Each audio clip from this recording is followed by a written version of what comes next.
주의 것이 되려 하오니 가르쳐 주소서. 주의 뜻을 행키 원하니 도와주소서. 온전히 주의 것이 되고자 온전히 내가 약속합니다.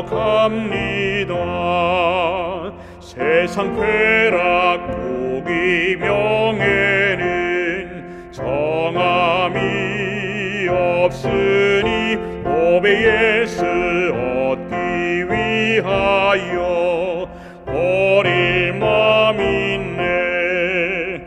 온전히 주의 것이 되고자 온전히 내가 약속합니다. 꿈결 같은 세상 영화를 모두 다 버려도 예수 나와 함께 계시면 안위 됩니다. 온전히 주의 것이 되고자 온전히 내가 약속합니다.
사랑하는 성도 여러분, 안녕하십니까? 하나님의 말씀 요한복음 14장 16절로 19절의 말씀을 읽겠습니다.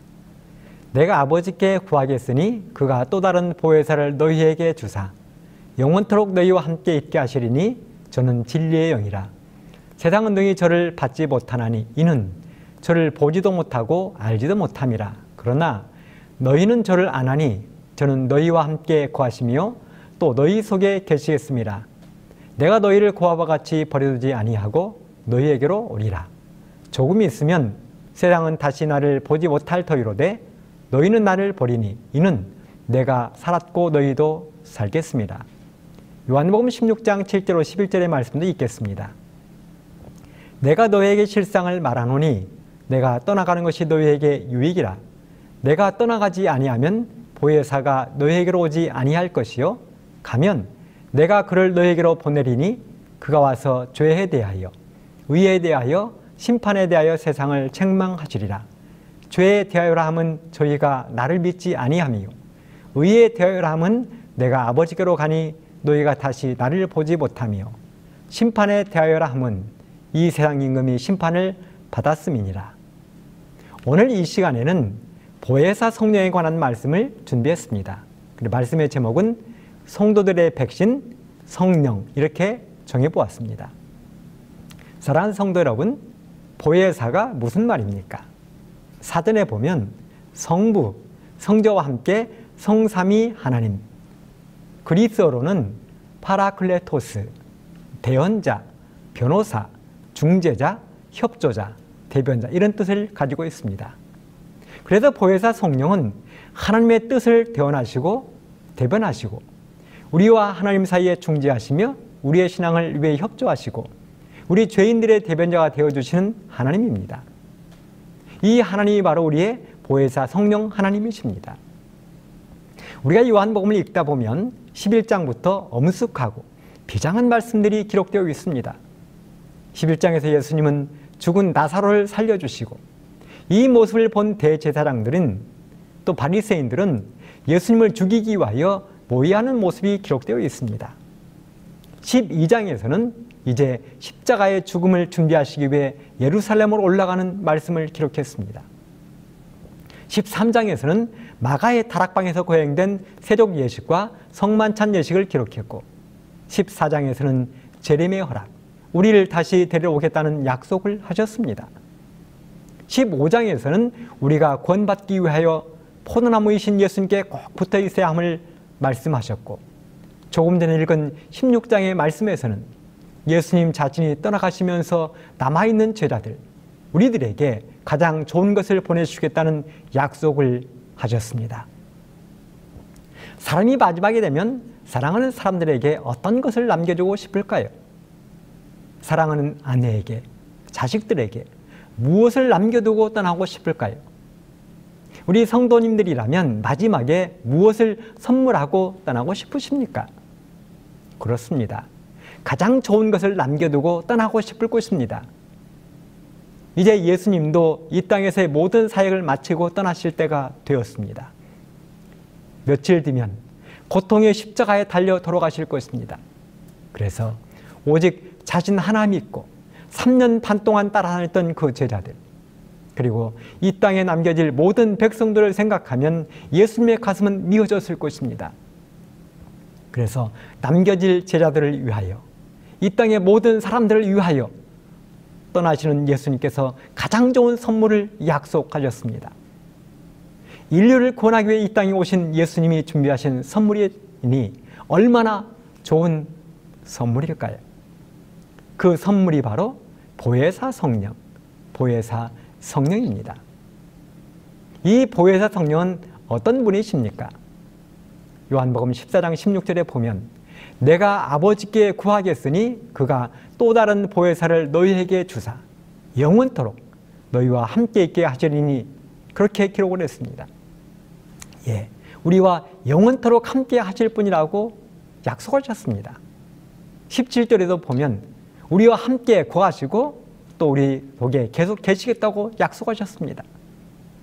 16장 7절에도 보면 그 성령이 오시는 것이 예수님이 이 땅에 계시는 것보다 제자들과 우리 모두에게 유익하다고 말씀하셨습니다. 만일 예수님이 떠나시지 아니하면 그분이 우리에게 오실 수 없다고도 하셨습니다. 그리고 그분은 오셔서 죄에 대하여, 의에 대하여, 심판에 대하여 세상을 책망하시겠다고 하셨습니다.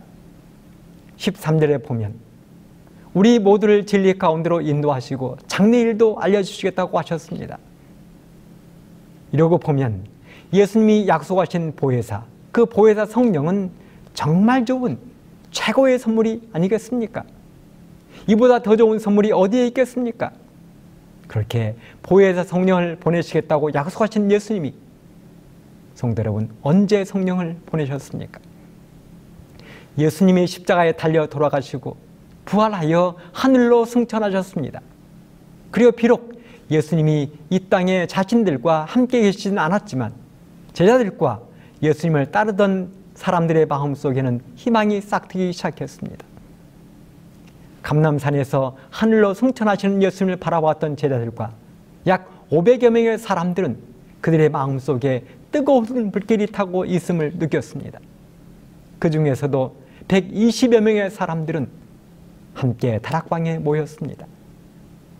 어쩌면 이 다락방은 마지막 만찬을 했던 방이 분명합니다. 그렇게 다락방에 모인 제자들과 사람들은 불과 몇 주일 전까지만 해도 누가 높으냐고 다투며 서로를 경계하던 장벽을 허물고 하나가 되었습니다. 그들은 서로의 허물을 고백하고 자신들을 내려놓았습니다.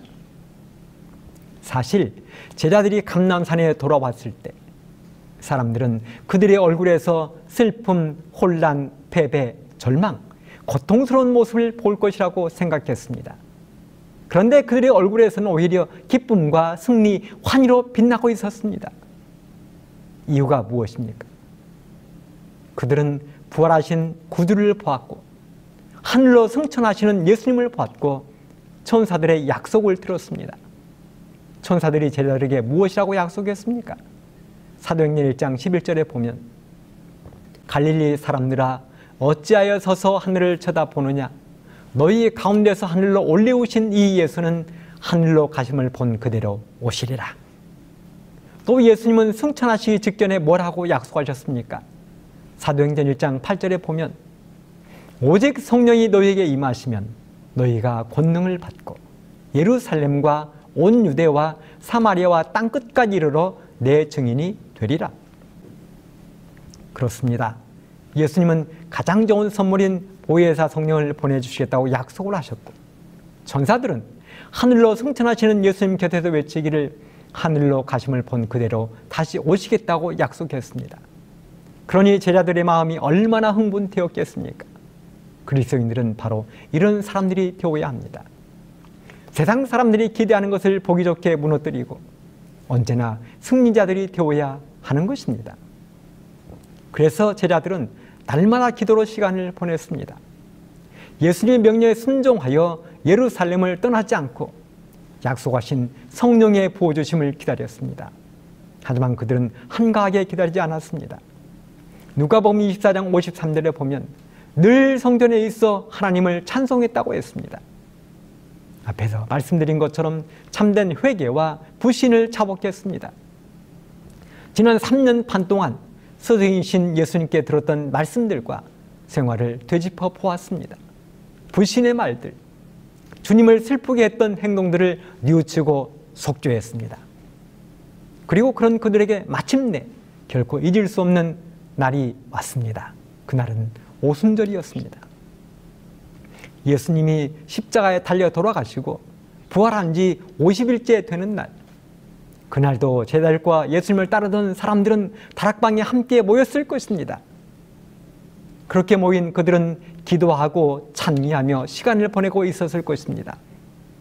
그리고 바로 그 순간 급하고 강한 바람 같은 소리가 그들 중에 들려오고 맹렬한 불길이 모인 각 사람의 머리 위에 임했습니다.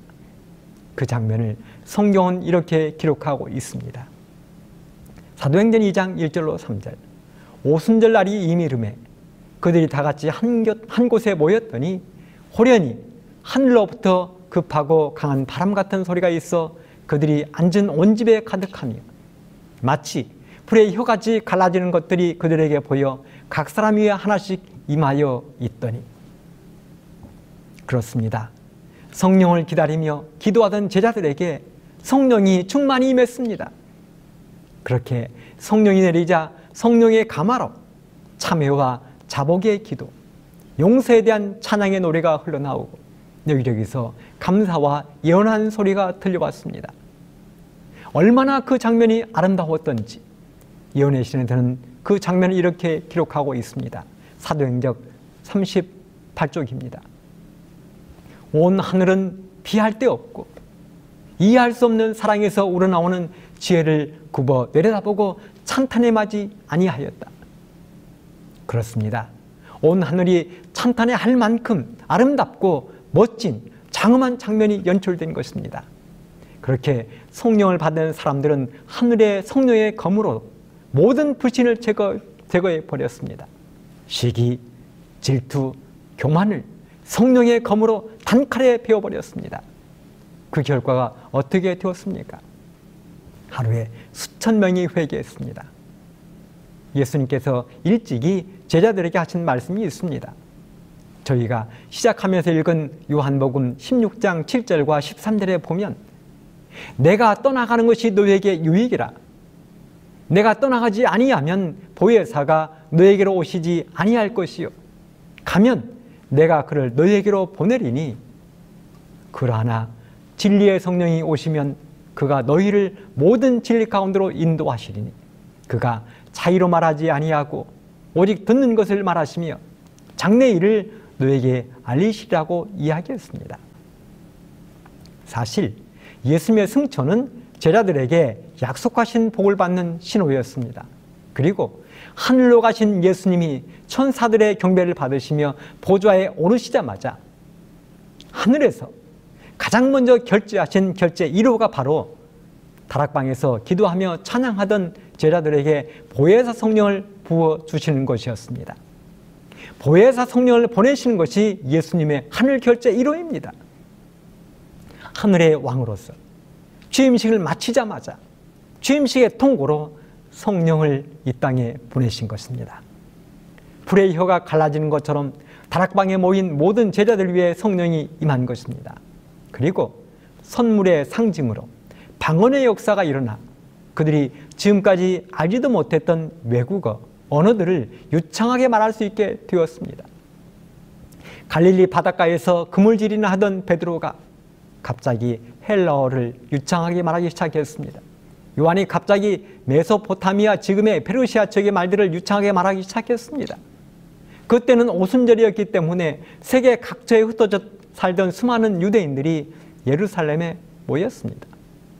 사도행전 2장 9절로 11절에 보면 바데인과 메데인과 엘라민과 또 메소포타미아, 유대와 가바도기아, 본도와 아시아, 부르기아와 밤빌리아, 애국가 및 구레네에 가까운 리비아 여러 지방에 사는 사람들과 로마로부터 온 나그네 곧 유대인과 유대교에 들어온 사람들과 그레데인과 아라비아인들이라. 적어도 15군데에서 온 사람들이 각자 자기 나라 말로 정확하게 알아들을 수 있을 만큼 성령을 받은 제자들이 그들의 말로 하나님의 복음을 전하고 있는 것입니다. 그랬더니 사람들이 그들에게 뭐라고 이야기합니까? 사도행전 2장 6절로 7절에 보면 이 소리가 나매 큰 무리가 모여 각각 자기의 방언으로 제자들의 말하는 것을 듣고 소동하여 다 놀라 기이 여겨 이르되 보라, 이 말하는 사람이 다 갈릴리 사람이 아니냐. 13절입니다. 어떤 이들은 조롱하여 가로되 저희가 세술에 취하였다. 그때 오순절에 예루살렘에 모인 사람들이 어떤 사람들을 아십니까? 그들은 보통 사람이 아니었습니다. 생각해 보십시오. 페르시아 지역에서, 구레네 지역에서, 로마에서, 터키에서, 애굽에서 그 먼 예루살렘까지 오순절을 지키기 위해서 온 사람들이면 보통 사람들이겠냐고요. 그래서 성경은 이렇게 표현했습니다. 사도행전 2장 5절. 그때에 경건한 유대인이 천하 각국으로부터 와서 예루살렘에 우거하더니. 그렇습니다. 신앙 좋은, 경건하고 품성 좋은 유대인들이 예루살렘에 모인 것입니다. 세계 각처에서 구름처럼 몰려온 것입니다. 그래서 예수님은 기도하던 제자들에게 성령을 폭포수처럼 부으셔서 단 한순간에 온 세상의 복음이 흩어지도록 하신 것입니다. 성령께서는 그들의 힘으로는 일생 동안 이룰 수 없는 일을 단 한순간에 해결하셨습니다. 사랑하는 성도 여러분, 그러니 우리는 걱정할 필요가 없습니다. 예수님이 마음만 먹으시면 한순간에 모든 것이 끝나는 것입니다. 다만 우리 눈에 보이지 않게 조급하고 답답한 것입니다. 때가 되자 예수님이 이 땅에 오셨듯 때가 되면 늦은 비 성령이 폭포수처럼 내릴 것입니다. 마지막 때에도 이 땅에는 성령이 내릴 터인데 늦은 비 성령이라고 불렀습니다. 가래 뽑은 기별의 1권 190쪽입니다. 오늘날 그대들은 그릇을 순결하게 하여 하늘의 이슬을 받을 준비와 늦은 비의 소나기를 맞을 준비를 해야 할 것이다. 늦은 비는 분명히 내릴 것이며 하나님의 축복은 모든 더러움에서 정결함을 입은 영혼들에게 가득히 채워질 것이다. 마지막 날 사건들 185쪽. 사도시대에 성령을 부어주심은 이른 비였으며 그 결과는 영광스러웠다. 그러나 늦은 비는 더 풍성할 것이다. 같은 책 192쪽, 우리의 품성에 있는 결함들을 고치고 심령에 전해서 모든 불결을 정결케 하는 일이 우리에게 맡겨져 있다. 그것들이 고쳐지고 정결케 될 때 오순절날 제자들에게 이른 비가 내렸던 것처럼 늦은 비가 우리에게 내릴 것이다. 우리는 늦은 비에 대하여 걱정할 필요가 없다. 우리가 해야 할 일은 다만 그릇을 깨끗하게 해서 들고 하늘의 비를 받을 준비를 하면서 다음과 같이 기도하는 것이다. 늦은 비가 나의 그릇에 내리게 하소서. 셋째 천사와 연합하는 영광스러운 천사의 빛이 내 위에 비치게 하소서. 저에게 사업의 일익을 맡겨주시며 선포하게 하소서. 저로 예수 그리스도와 동역하는 자가 되게 하소서. 그렇게 오순절 성령이 내린 결과로 부활하신 구주의 기쁜 소식이 세상 끝 땅끝까지 전파되었습니다. 교회는 각처에서 밀려들어온 회심자들로 가득가득 차게 되었습니다. 뒤로 물러갔던 사람들의 신앙이 다시 회복되었습니다. 죄를 지은 죄인들은 하늘의 값진 진주를 구하며 제자들과 연합했습니다. 복음에 대해 가장 혹독하게 반대하던 사람들 가운데 수많은 사람들이 복음의 옹호자가 되었습니다. 모든 그리스도인은 형제 자매들에게서 예수님의 사랑과 자비를 보았습니다. 예수님의 죽으심으로 인해서 불안하고 희망이 사라졌던 그들에게 위로가 용기가 되었습니다. 마찬가지입니다. 늦은 비 성령이 이 교회와 우리에게 내리면 우리 모두도 그러한 경험을 하게 될 것입니다. 그렇다면 이렇게 좋은 예수님이 자신이 하늘로 가시면서 자신의 대타로 보내신 성령, 그 보혜사 성령은 과연 누구입니까? 성경은 성령을 비인격적인 어떤 힘이 아닌 한 인격체로 제시하고 있습니다. 개성을 가지신 분으로 묘사하고 있습니다. 그렇다면 그 성령은 우리의 신자들을 위하여 무슨 일을 하실까요? 첫째, 그분은 우리를 도우십니다. 앞에서도 말씀드렸지만 보혜사 성령, 보혜사는 헬라어로 파라클레토스, 돕는 자, 위로자, 상담자, 간구자, 중보자, 대원자입니다. 로마서 8장 26절에 보면 이와 같이 성령도 우리 연약함을 도우시나니 우리가 마땅히 빌 바를 알지 못하나 오직 성령이 말할 수 없는 탄식으로 우리를 위하여 친히 간구하시느니라. 그렇습니다. 성령은 우리의 연약함을 알고 우리를 도우시는 분이십니다. 힘들고 어려운 일이 있으면 혼자 고민하지 마십시오. 성령 하나님께서 우리를 도우시기 위하여 기다리고 있습니다. 그분께 나아가시기를 간절히 바랍니다. 둘째, 그분은 우리를 가르치십니다. 누가복음 12장 12절, 마땅히 할 말을 성령이 곧 그때에 너희에게 가르치시리라 하시니라. 우리가 마지막 날 신앙 때문에 세상 사람들 앞에 서게 될 때에, 그들 앞에서 우리의 신앙을 증거해야 될 때에, 우리가 앞이 캄캄하고 할 말을 잃을 때 성령께서 할 말을 가르쳐 주신다 약속했습니다. 셋째, 그분은 교회의 활동을 주관하십니다. 사도행전 13장 2절에 보면 주를 섬겨 금식할 때에 성령이 가라사대 내가 불러 시키는 일을 위하여 바나바와 사울을 따로 세우라 하시니, 당시 바나바와 사울을 선교사로 보내신 분이 바로 성령 하나님이셨습니다. 안디옥 교회는 사울의 핍박으로 도망친 사람들이 세운 동굴교회였습니다. 그 동굴교회가 부흥하고 성장하면서 예루살렘 교회는 목회자로 바나바를 파견했습니다. 그러자 바나바는 다메섹 도상에서 예수님을 만나고 고향에 돌아가 살고 있던 원수 같은 사울을 부목사로 초빙했습니다. 어쩌면 안디옥 교인들 가운데는 사울을 원수처럼 생각하면서 사는 사람들도 있었을 것입니다. 하지만 담임 목사인 바나바의 추천으로 사울을 데려와 열심히 목회 활동을 하고 있었습니다. 그런데 어느 날 성령 하나님께서 바나바와 사울을 다시 복음 선교사로 보내라는 것입니다. 그러자 두말하지 않고 안디옥 교회는 금식 기도를 하고 두 사람을 선교사로 파견했습니다. 그렇게 해서 사도 바울의 1차 선교 여행이 시작된 것입니다. 이렇게 성령 하나님은 교회 일에 관여하시고 교회 일을 주관하십니다. 그러므로 우리가 섬기는 교회에서 무슨 일을 하든지 성령 하나님께 기도하기를 멈추지 않아야 할 것입니다. 넷째, 성령 하나님은 교회와 우리들에게 특별한 은사를 주십니다. 고린도전서 12장 8절로 11절.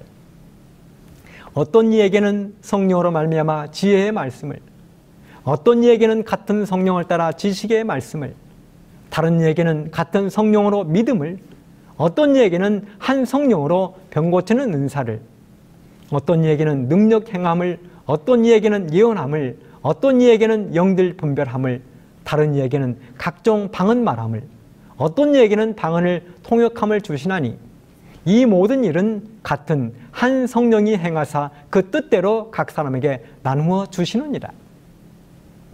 우리 모두는 각자가 하나님의 은사를 가지고 있습니다. 찬양을 잘하는 은사가 있습니다. 기억절을 잘 외우는 은사가 있습니다. 컴퓨터를 잘 다루는 은사, 피아노를 잘 치는 은사, 사회 잘 보는 은사, 기계 잘 다루는 은사, 잘 가르치는 은사, 청소 잘하는 것, 잘 웃는 것, 인사 잘하는 것, 꽃을 잘 키우는 은사, 음식을 잘 만드는 것, 설교를 잘하는 은사, 그 외에도 수많은 은사들이 있습니다. 그런데 이 모든 은사들을 누가 주신다고 약속하셨습니까? 예, 성령 하나님이 주신다고 말씀하셨습니다. 그러니 내가 받은 은사들을 잘 활용해서 받은 대로 남기시고 주님께 잘 하였도다 착하고 충성된 종이라는 칭찬을 받게 되기를 간절히 바랍니다. 그 외에도 성령 하나님은 누가복음 12장 12절 우리를 가르친다고 이야기했습니다. 요한복음 16장 8절 그분은 우리의 죄를 책망하시고, 베드로후서 1장 21절 그분은 우리에게 영감을 주시는 분이라고 이야기했습니다. 베드로전서 1장 2절에 보면 그분은 우리를 성화시킨다고 이야기했습니다. 사도행전 50쪽에 보면 성령의 도움을 대수롭지 않게 생각하는 것은 어디든지 영적 가뭄, 영적 암흑, 영적 타락과 죽음이 나타나게 된다. 우리가 성령의 능력을 받을 수 있는 방편임에도 불구하고 왜 우리는 성령의 선물을 열망하고 애타지 않는가? 왜 우리는 그것에 대하여 말하고 그것을 위해 기도하고 그것에 관해 설교하지 않는가? 주께서는 부모가 자식에게 좋은 선물을 주기를 원하는 것보다 당신을 섬기는 사람들에게 성령을 주시기를 더 원하고 계신다. 사랑하는 성도 여러분, 우리 올해는 개인적으로, 가정적으로, 또 교회적으로 성령이 충만해서 하나님께 사랑받는 교회, 부흥하는 교회, 행복한 가정, 행복한 믿음 생활하는 우리 모든 성도님들 되시기를 간절히 바라면서 말씀을 마치겠습니다. 감사합니다.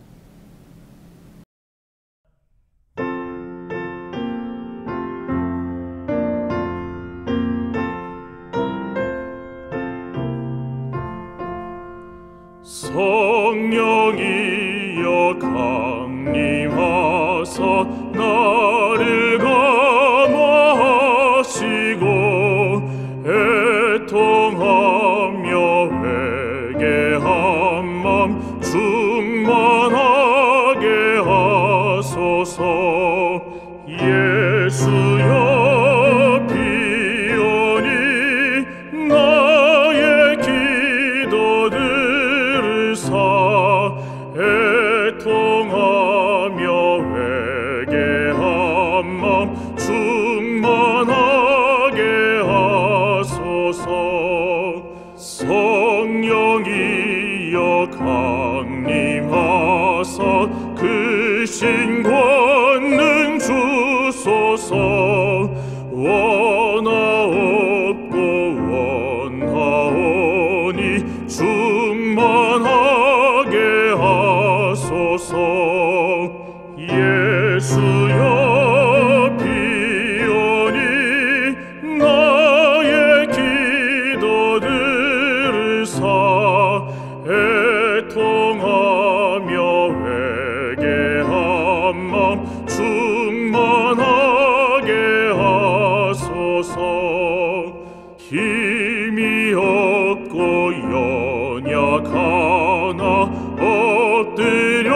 주셔서 비오니 성령 강림하시어서 충만하게 하소서. 예수여 비오니 나의 기도 들으사 애통하며 회개한 마음 충만하게 하소서. 정쾌하고 위로한 후 복을 받게 하소서. 충만하게 하셨으니 무한 감사합니다. 예수여 비오니 나의 기도 들으사 애통하며 회개한 마음 충만하게 하소서.